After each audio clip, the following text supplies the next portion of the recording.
Breaks అంటారు కదా, కొన్ని అపోహలు కొన్ని విజయాలు దూరం చేస్తాయి. సంక్రాంతికి వస్తున్నాము, పవర్ ఆఫ్ ఎంటర్టైన్మెంట్ని, పవర్ ఆఫ్ ఫ్యామిలీ సబ్జెక్ట్స్ని మళ్ళీ ఒక్కసారి అందరికీ గుర్తు చేసింది. ఎట్ ద సేమ్ టైం ఏంటంటే ఈ సినిమా అంటే కామెడీ షోస్ అంటే టీవీ షోస్కే పరిమితం అయిపోయినాయి. అంటే థియేటర్స్లో నవ్వుకోవటానికి మాత్రమే రావట్లేదు, వాళ్ళు ఏదో ఎక్స్పెక్టర్ కోరుకుంటున్నారని ఒక లైన్ వెళ్ళింది గత 2-3 ఏళ్ళుగా.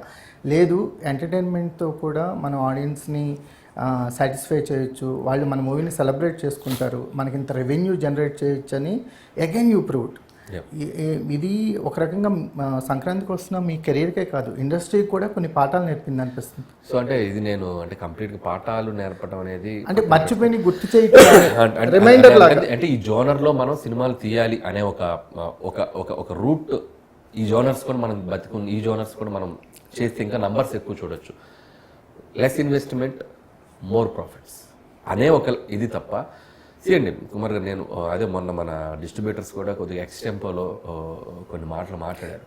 సో నేనేంటంటే దాంట్లో కొన్ని కరెక్ట్, మీరు అన్నారు కాబట్టి కొన్ని కరెక్ట్ చేయాలనిపించింది నాకు. అంటే to be honest, every Friday ఒక సినిమా వస్తుంది, ఎవ్రీ ఫ్రైడే ఒక డైరెక్టర్ వచ్చి ఒక లెసన్ నేర్పెళ్తాడు. అది ఇండస్ట్రీకో ఏదో అని మనం చెప్పడానికి వీల్లేదు, ఎందుకంటే ట్రెండ్ అప్డేట్ అవుతూనే వెళ్తుంటుంది. ఈరోజు నాకు విజయం దక్కింది కదా అని చెప్పి, ఈరోజు నా సినిమా పెద్ద హిట్ అయింది కదా అని చెప్పి మనం స్టేట్మెంట్ ఇదేంటి మన సినిమా ఏదో ఇది చెప్పింది అట్లా అనడానికి వీల్లేదు. ఎందుకంటే అన్నీ ఉండాలి, అన్నీ ఉంటేనే సినిమా. అన్ని ఫ్యామిలీ సినిమాలు వచ్చి అన్నీ ఇలా సినిమాలు చేసేస్తే మిగతా మనకి ఇప్పుడు రాజమౌళి గారు కానీ సుకుమార్ గారు కానీ ఇప్పుడు పాన్ ఇండియా సినిమాలు వాళ్ళు నెక్స్ట్ లెవెల్కి వెళ్ళి కొన్ని కోట్లు పెట్టి స్టాండర్డ్స్ విజువల్, అదొక గేమ్ కదా. అంటే వాళ్ళు చేసే సినిమాలు నేను తగ్గించడం కాదు సార్, అంటే మీరు చెప్పింది కాదు, ఇలాంటి సినిమాలు కూడా చేయండి అని గుర్తు చేయి.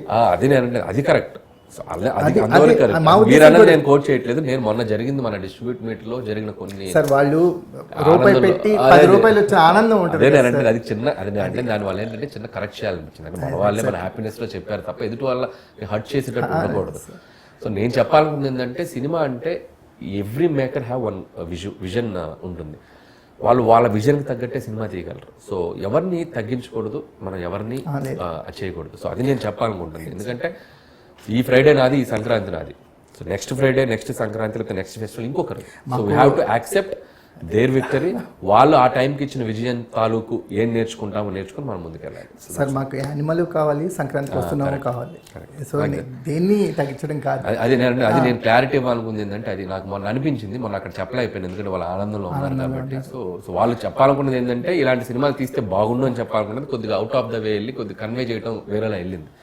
సో ఇలాంటి సినిమాలు రావాలి, అలాంటి సినిమాలు రావాలి.